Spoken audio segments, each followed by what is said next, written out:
सरकार की प्रमुख योजनाओं में शामिल है मनरेगा योजना और मनरेगा योजना से की जाती है वानिकी। पर्यावरण को संरक्षित करने और पर्यावरण संतुलन बनाए रखने के लिए इस योजना की शुरुआत की गई थी। बिहार में एक अभियान चला था वृक्षारोपण को लेकर, एक रिकॉर्ड बनाने की कोशिश की गई थी। तब लाखों करोड़ों रुपए इस योजना के नाम पर खर्च किए गए थे और बिहार के चप्पे चप्पे में वानिकी योजना को सफल करने की कोशिश की गई थी। लेकिन A to Z news live पर हम वैसी हालात आपको दिखा रहे हैं कि वानिकी योजना कितना सफल हो रहा है और इस योजना के नाम पर जो कुछ किया गया, पेड़ जो लगाए गए, सड़कों के किनारे जो पेड़ लगाया गया, वह कितना उपयोगी हो सका। यह लाइव तस्वीर आप देख पा रहे हैं। यह जो सड़क है बंदरा बैंगरी क्योटसा पथ है। बंदरा प्रखंड मुख्यालय से पड़ोसी समस्तीपुर जिले के सैदपुर पूसा जाने के लिए यह मुख्य सड़क मानी जाती है और इस सड़क के दोनों तरफ मनरेगा योजना से वानिकी कराई गई थी। कुछ सालों पहले यहाँ जोर शोर के साथ पेड़ पौधे लगाए गए थे और देखिए कि जब पेड़ बड़ा हो गया तो पहले यहाँ टहनियों को काटना शुरू कर दिया गया। कुछ दिनों तक यह सिस्टम चला। जाड़े के मौसम में जो स्थानीय लोगों के द्वारा पेड़ की टहनियों को काटा गया, गर्मियों में पत्तों को काटा गया, पशु के चारा के रूप में इसका यूज किया गया और ठंड के महीने में टहनियों को काटकर अलाव की व्यवस्था की गई और कुछ लोग जलावन के लिए भी इसका यूज करते हैं। जो सड़क के किनारे मनरेगा योजना से वानिकी जो कराई गई थी, अब सरेआम पेड़ों को काटा जा रहा है। यह देखेंगे आप कि किस तरीके से यहाँ पेड़ को काटा जा रहा है।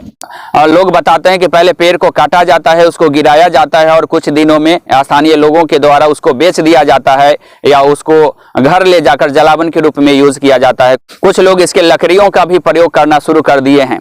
बंदरा प्रखंड के हिस्से में यदि हम बैंगरी पथ की ही बात करें तो कई पेड़ आपको दिख जाएंगे और यहाँ पेड़ के कटने के बाद का जो जड़ होता है, जड़ का जो हिस्सा है, इसको देख के भी आप अंदाजा लगा सकते हैं कि किस तरीके से यहाँ वानिकी योजना को स्थानीय लोग ही धराशाही कर रहे हैं।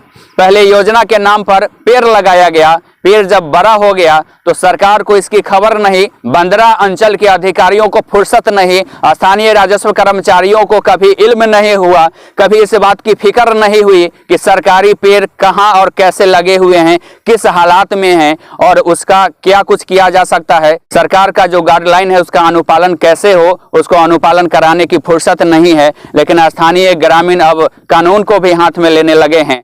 पहले पेड़ लगाना, फिर उसे बढ़ाना और उसके टहनियों को काटकर उपयोग करना। अब तो सरेआम दादागिरी की हद है कि सड़क के किनारे लगे हुए पेड़ों को सरेआम काटा जा रहा है, उसे बेचा जा रहा है, घरेलू उपयोग में लाया जा रहा है या उसे तरह तरह के प्रयोग में लोग ला रहे हैं। तो इस तरीके से जो यह हरियाली की परिकल्पना है, पर्यावरण को हरा भरा रखने का जो परिकल्पना है, वह साकार नहीं हो सकेगा। यह जो दौर है पेड़ों के ऊपर में आपको जहां हरा भरा दिख रहा है और पेड़ के जड़ों में यदि आप गौर फरमाएं तो दिखेगा कि किस तरीके से यहाँ पर जड़ों को काटने की वजह से क्या परेशानी हो रही है। वर्तमान में जो हालात है, वानिकी योजना की क्या हाल है, मनरेगा योजना धरातल पर क्यों ऐसा दिख रहा है, इस बात को समझने के लिए और इस बात की जानकारी के लिए अधिकारी क्या कर रहे हैं इस मामले को लेकर, यह समझने के लिए हमने बंदरा प्रखंड मुख्यालय का रुख किया। मनरेगा भवन पहुंचे लेकिन यहाँ पदाधिकारी नहीं दिखे, लिहाजा A to Z news live team यहाँ से बैरंग लौटने पर मजबूर हो गई। लेकिन जो वर्तमान हालात है, बैंगरी पथ की जो हाल है, बंदरा से बैंगरी जाने के रास्ते में यह जो कुछ हो रहा है वह अच्छा नहीं है। अधिकारियों की लापरवाही को सरेआम दर्शाता है। बंदरा के अधिकारियों को, मनरेगा के पदाधिकारी को इस पर गंभीरता से काम करने की जरूरत है। मुन्नी बैंगरी पंचायत क्षेत्र और बंदरा पंचायत क्षेत्र का यह हिस्सा है। दोनों ही पंचायत के जो PRS हैं उनकी कार्यशैली पर भी यह सवाल खड़ा करता है और बंदरा प्रखंड के अधिकारी की लापरवाही को भी दर्शाता है। सवाल यह उठता है कि वानिकी योजना के तहत पेड़ों की रखवाली करने के लिए, वानिकी की रखवाली करने के लिए जो वन रक्षक लगाए गए थे, आखिर उनकी ड्यूटी कहाँ हो रही है? आखिर उन्होंने क्या पेड़ों की सुरक्षा की? आखिर भगवान भरोसे इस वानिकी योजना को क्यों रखा गया है? यह बात भी अपने आप में सवाल खड़ा करता है। जानकारों का बताना है कि सरकारी पेड़ को काटने से पहले सरकार के अधिकारियों से अनुमति लेनी पड़ती है। सरकारी पेड़ को काटने से पहले अंचल के अधिकारी से अनुमति लेने की अनिवार्यता होती है, लेकिन बंदरा में ऐसा कुछ नहीं दिखता है। एक तरफ जहां अधिकारी लापरवाह नजर आते हैं, वहीं स्थानीय ग्रामीण अपने आप को जवाबदेह नहीं मान रहे हैं और इस तरीके से सरेआम मनरेगा योजना से लगाई गई पेड़ को काटने का चलन शुरू हो चुका है। अगर ऐसी हालात बनी रही तो निश्चित रूप से बंदरा और बेंगरी पथ में हरियाली योजना नहीं दिखेगी, हरा भरा पर्यावरण नहीं दिखेगा, पर्यावरण संतुलन का सपना फेल होता रहेगा, साकार नहीं हो सकेगा और इस तरीके से सरकारी पेड़ को काटकर सरकार के खजाने को चूना लगाया जाएगा और यह बेहतर भविष्य का संकेत नहीं है।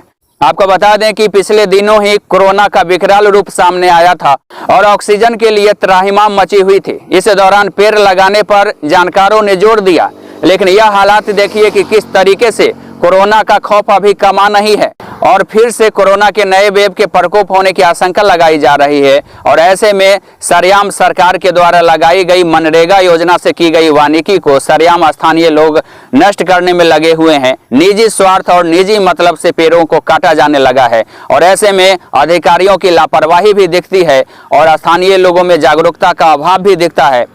वर्तमान में जो पंचायती राज के जनप्रतिनिधि सामने आए हैं, यह अलग बात है कि नए जोश और कलेवर के साथ दावा कर रहे हैं कि पंचायतों का विकास होगा, गांवों का विकास होगा और ऐसी हालात में स्थानीय जनप्रतिनिधियों पर भी एक दबाव बन रहा है। उनकी कार्यशैली पर भी सवाल अभी से खड़ा होने लगे हैं, उन्हें भी जागरूक होने की जरूरत है। A to Z news live आपको आगाह करता है कि ऐसी हालात में बेहतर सामाजिक वातावरण संभव नहीं है, पर्यावरण संतुलन को कायम रखना संभव नहीं है। स्थानीय जो जनप्रतिनिधि निर्वाचित हुए हैं उनकी भी जवाबदेही बनती है कि स्थानीय लोगों को जागरूक करें और सरकारी पेड़ों को काटने से रोकने में मदद करें। साथ में स्थानीय जो अधिकारी हैं उनके पास जाकर भी जन जागरूकता के लिए पहल करने का अनुरोध करें।